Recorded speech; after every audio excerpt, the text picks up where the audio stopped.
Hi viewers, welcome to the RK Talks 360. This is Diwakar Reddy. ఈరోజు మన నర్సరావుపేటలో ఉన్న మానసాదేవి టెంపుల్ గురించి తెలుసుకుందాం.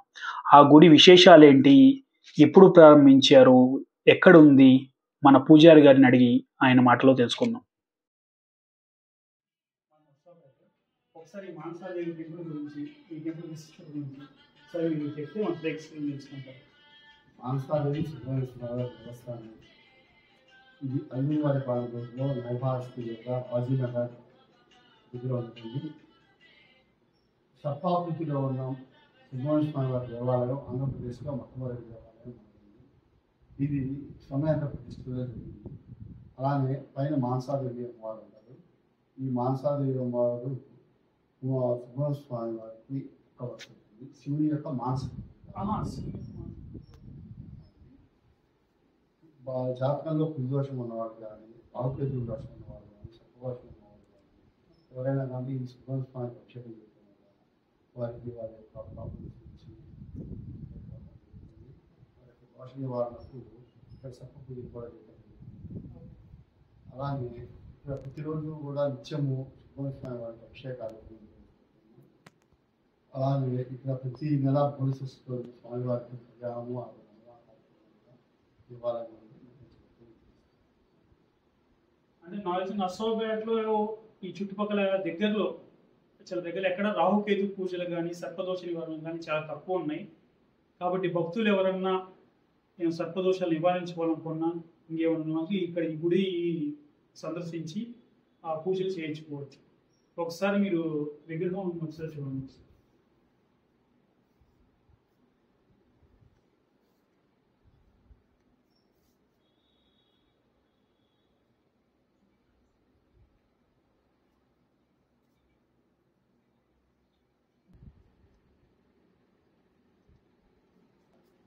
రేపు వచ్చేసరికి దక్షిణముఖంలో లక్ష్మీనరసింహ స్వామి వారు దక్షిణముఖంలో లక్ష్మీనరసింహ స్వామి వారు ఉంటారు. అలానే ఇక్కడ మంగళ శనివారాలు ప్రత్యేక పూజలు, తైలాభిషేక కార్యక్రమాలు కూడా ఆంజనేయ స్వామి చేయడం ఇక్కడ విశిష్టత. ఇక్కడ కార్యక్రమాలు బాగా జరుగుతూ ఉంటాయి. వారి ముందు వల్లి దేవసేన సమేత సుబ్రహ్మణ్య స్వామి వారు దర్శనమిస్తున్నారు. ఇక్కడ ప్రతి నెలా కూడా ఉత్సవమూర్తులకు గౌడ షష్ఠి రోజు కళ్యాణ కార్యక్రమం ఎంతో వైభవంగా జరిగింది. ఆ రోజు అన్నసంతర్పణ కార్యక్రమం అన్నప్రసాద వితరణ జరిగింది. ఇక్కడ కాలభైరవ స్వామి వారికి ప్రతి అష్టమి తిథులు, అమావాస్య, మంగళవారం తిథులందు ప్రత్యేక అభిషేక కార్యక్రమాలు నిర్వహించబడుతూ ఉంటాయి. భక్తులు పూజ చేసుకుంటే ఇక్కడ జంటనామల ప్రతిష్టా కార్యక్రమం జరిగినది. ఈ కిందేమో సుబ్రహ్మణ్య స్వామి ఉన్నారు. ఆ మెట్లెక్కి మనం పైకి వస్తే ఇక్కడ మానసాదేవి గారు ఉన్నారు. చూడండి మానసాదేవి గారి రూపం ఎంత అద్భుతంగా ఉన్నదో. ఒకసారి మన పూజారి గారితో మళ్ళీ ఒకసారి మానసాదేవి గారి విశిష్టత గురించి, ఇక్కడ యంత్రం కూడా ఉంది, ఏ యంత్రము ఒకసారి అది కూడా ఎంత తెలుసుకుందాం. నమస్తే నమస్తే. చెప్పండి ఒకసారి మానసాదేవి గారు. మానసాదేవి శివుని యొక్క మానస పుత్రిక. ఈమె మానసాదేవి అమ్మవారు శివుని యొక్క మానస పుత్రిక. ఈమె ప్రథమ పూజ చేసిన వాడు పరమశివుడు, రెండవ పూజ చేసిన వాడు శ్రీకృష్ణుడు.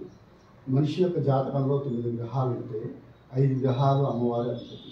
కుజుడు, బృహస్పతి, శని, రాహుకేతువులకి అమ్మవారు అధిపతి. ఈ ఎవరైనా జాతకంలో బాగలేని వాళ్ళు, జపాలు చేయించుకోలేని వాళ్ళు, పారాయణ చేయించుకోలేని వాళ్ళు అమ్మవారి దగ్గరికి వచ్చి కొద్ది కుంకుమ తీసుకుని అమ్మవారికి కనుక, అమ్మవారికి శ్రీచక్ర ప్రతిష్టాపన ఉంది, శ్రీచక్రానికి కనుక కుంకుమార్చన చేసుకుంటుంది, అమ్మవారి యొక్క అనుగ్రహం ఉంది, అమ్మవారి యొక్క కృపా కటాక్షాలు ఉంటాయి. అలాగే ఇక్కడ వివాహం కాని వారు, పిల్లలు లేనివారు, ఉద్యోగం సంబంధంగా ఉన్నవారు, వ్యాపారంలో నష్టానికి చూసిన వారు ఈ అమ్మవారి కనుక మనం చేసినట్టయితే వారి యొక్క కష్టాలన్నీ తొలగిపోయి సుఖశాంతితో ఉంటారు. వ్యాపారం అత్యంత ఆనుకూలంగా జరుగుతుంది. అలానే నష్టదేవ ప్రాప్తి జరుగుతుంది. ఆ డబ్బులు కావాల్సినవి కూడా తిరిగి వారు రావడం జరుగుతుంది. ఇది గుడి కింద సుబ్రహ్మణ్య స్వామి ఉంటారు, పైన మానసాదేవి ఉంటుంది. దీనిపైన విమానాశ్రయం ఉంటుంది. ఈ గుడి యొక్క ఒకసారి ఇక్కడ మనకి దగ్గరలో నర్సరావుపేట దగ్గర శ్రీచక్రాలు ఎక్కడెక్కడ ఉన్నాయండి? నర్సరావుపేట దగ్గరలో మనకి ఇక్కడ ఉంది, చుట్రాంతకంలో ఉంది అమ్మవారి దగ్గర. అలాగే ఇక్కడ భక్తులకి అంటే వినకొండ దాటి వెళ్ళాలి. అంటే ఈ నర్సరావుపేట పల్నాడు జిల్లాలో మ్యాక్సిమం మనకి శ్రీచక్రం ఎక్కడ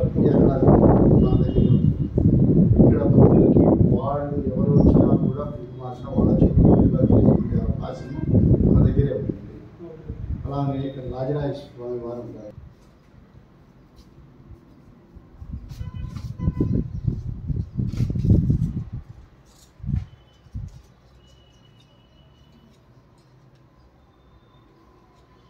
స్వామివారు అండి.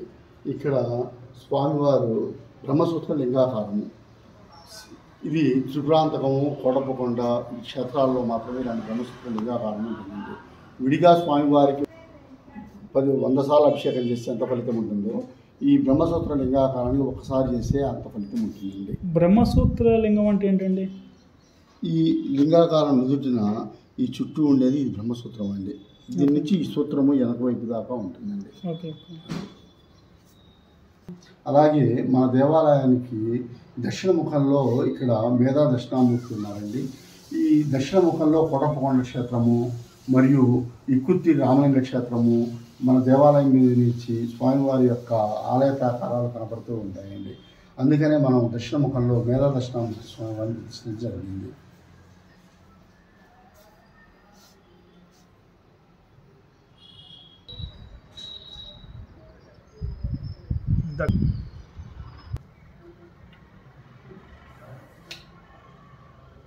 అలాగే మన దేవాలయంలో ఉత్తరముఖంలో దత్తాత్రేయ స్వామి వారు దర్శనమిస్తూ ఉంటారు. మేధస్సుకి ఆయన ప్రతీక.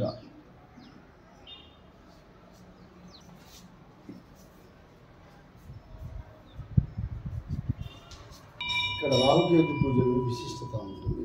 ఎక్కడైనా మీరు రాహుకేతులు పూజ చేయించుకోదలుచుకుంటే పూజారి గారు చేస్తారు, మీరు దూరం నుంచి చూడటం జరుగుతుంది. కానీ మన దగ్గర మీతోనే ఇక్కడ అభిషేక కార్యక్రమం నిర్వహించడం జరుగుతూ ఉంటుంది. ఇక్కడ శ్రీచక్రములకు భక్తులు స్వయంగా కుంకుమార్చన చేసుకునే విధంగా ఏర్పాటు చేయడం జరిగింది. ఇక్కడ భక్తులచే ప్రతినిత్యము కుంకుమార్చన కార్యక్రమం కూడా నిర్వహించబడుతూ ఉంటుంది.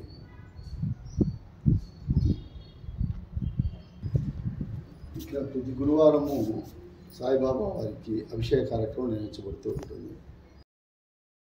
మానసాదేవి మంత్రం ఓం హ్రీం శ్రీం క్లీం ఐం మానసాదేవియే నమః. మనం వీడియో షూట్ చేస్తూ ఉన్నాం. కొంతమంది భక్తులు మానసాదేవి అమ్మవారికి ప్రదక్షిణాలు చేస్తున్నారు. ఈ వీడియోలో మీరు చూడొచ్చు. ఇప్పుడు మనం మానసాదేవి అమ్మవారి టెంపుల్ పైన ఉన్న గాలిగోపురం దగ్గర ఉన్నాం. ఈ వీడియోలో చుట్టూరు చూపిస్తున్నాను చూడండి. ఒక్కసారి ఎంత ఆహ్లాదకరంగా ఉందో చుట్టూరు వాతావరణం. అదేవిధంగా ఇందాక వీడియోలో మన పూజారి గారు చెప్పినట్టు దక్షిణ భాగంలో మనకి కోటప్పకొండ మరియు ఇకృతి కొండ కూడా దర్శనమిస్తున్నాయి. ఎంతో విశిష్టమైన మానసాదేవి టెంపుల్ కాబట్టి భక్తులందరూ తప్పకుండా విచ్చేయండి. ఈ విధముగా మానసాదేవి అమ్మవారి గుడి ఎదురుగా కళ్యాణ మండపం ప్రారంభ దశలో ఉంది. కావున భక్తులు ఎవరైనా ముందుకొచ్చి తమకు తోచిన విధముగా విరాళాలు అందజేయాల్సిందిగా ప్రార్థన.